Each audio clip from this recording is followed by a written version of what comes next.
My greetings to all. See, speech and writing are considered to be two different elements. But there are a few components common to both. Today, in this video, I'll be talking about one important common component of both speech and writing. Also, I'll be discussing how is it used in speech and writing and the different types of them. I don't want to disclose what it is. Before that, I want you to guess who he is and what exactly this is. I guess you got it right. Yes. He is Mark Antony, and his funeral speech in Julius Caesar is considered to be one of the best political speech, because after Brutus justifies the murder of Caesar, Mark Antony succeeds in persuading the Roman mob that Brutus is wrong and Caesar doesn't deserve to die. I would like to demonstrate the speech. Just imagine, I'm Mark Antony. I would like to enact it. I'm Mark Antony. Brutus and other conspirators are there. Caesar's body is lying here with full of blood.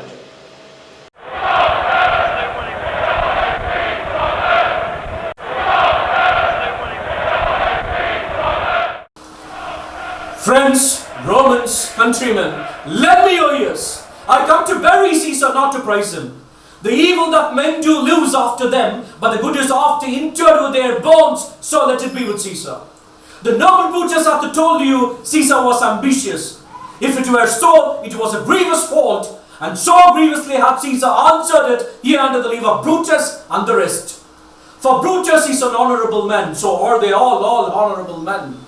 The mind to speak in Caesar's funeral, he was my friend, faithful and just to me.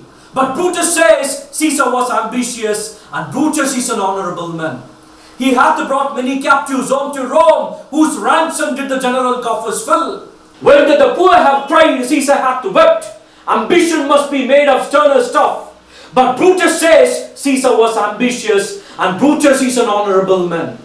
You all did see that on the Lupercal I thrice presented him the kingly crown, which he did thrice refuse. Was this ambition? Yet Brutus says Caesar was ambitious, and sure he is an honourable man. I speak not to disprove what Brutus spoke, but here I am to speak what I do know. You all loved him once, not without cause. What cause withholds you then to mourn for him?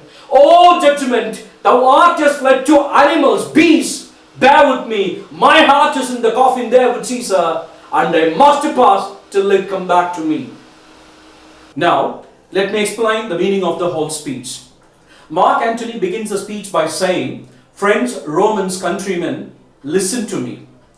I am here to bury Caesar, not to praise him. The noble Brutus says Caesar was ambitious. If it is so, it's a grievous fault. And so grievously Caesar has answered it with his death. Starting it very emotionally this way, Mark Antony substantiates very beautifully by listing out all the good qualities of Caesar in a very diplomatic way. Caesar has always been a good friend of mine, and he has always been just to me. He improved the wealth of the city of Rome by the ransoms of the captives. And whenever poor people cried, Caesar also wept. Above all, on the Lupercal party, not once or twice, thrice I offered him the kingly crown. All the 3 times he refused. He further adds, I speak not to disprove what Brutus spoke, but here I am to speak what I do know. You all loved him for so many reasons. Tell me one valid reason why you don't mourn the death of him. Oh, the God of judgment, thou justice has gone to animals. My men have lost their reason. I can't speak anymore because my heart is also lying there with Caesar. Till it returns, I can't speak anymore. Thus he finishes his speech. Though the speech appears to be an emotional outblow, the speech has got a wonderful logical sequencing behind it. That's what I'm going to explain it in detail to you. Throughout the speech, he uses a lot of yets and buts to refer to something contrasting, right? And he uses a lot of pronouns here to help avoid what has already been mentioned.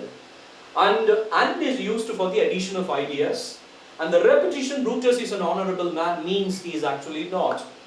So, these transitional words phrases and grammatical structures promote more clarity and makes the speech more powerful. And this is what you call it as cohesive devices. The way you use them is called as cohesion. Cohesion is that one important common component that we are going to discuss in detail now. I just wanted to make it more interesting, so I just demonstrated how it could be employed in speech. Now we are going to discuss how it's going to be used in writing. Yes. So if you just take a look at the types of them, it has got some 4 different types. Number 1, lexical signposts. Number 2, pronouns. Number 3, repeating words. Number 4, anaphoric nouns. Lexical signposts. Take a look at the signpost. This signpost helps the traveler reach their destination without much trouble. Similarly, these lexical signposts are the words and phrases that link your speech and writing together to make it coherent and give the listener and the reader an indication of where our verbal communication is headed. Now, I want you to compare this text A with text B. I want you to read this carefully. Preparing a speech involves several steps. A speaker should analyze the audience, develop a suitable persuasive topic, brainstorm to help generate ideas. Brainstorming helps to gather different perspectives. Brainstorming leads to the generation of best ideas. The speaker should prepare an outline. It helps you group your ideas into main points. Convert the outline for oral interpretation, and you can present it to the class teacher for improvement. He or she can get the feedback from friends. After several rehearsals, the speaker will deliver his final speech. When I read it, I found it really very difficult to even read this, right? Now, take a look at the second paragraph. Now, take a look at the text B. Look at the words that have been highlighted. To begin, preparing a speech involves several steps. First, a speaker should analyze the audience. Second, develop a suitable persuasive topic. Then, brainstorm to help generate ideas as it helps to gather different perspectives. Moreover, brainstorming leads to the generation of best ideas. After brainstorming, the speaker should prepare an outline because it helps you group your ideas into main points.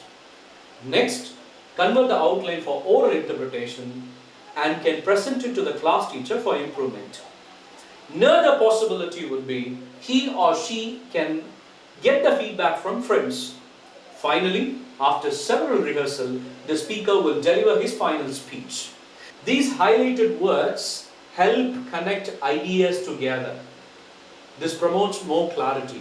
The highlighted words promote more clarity, and this way lexical signposts helps promote more clarity in writing. These are some of the examples of a lexical signpost. To restate or to repeat what you have already mentioned, you have to use, to put it in another way, in other words, that is to say, to emphasize, to give more importance, you have to use words like subtly, especially, in particular, indeed. To sequence information, you have to use words like first, secondly, finally, next. To indicate relationship of time or space, you have to use above, earlier, later, then.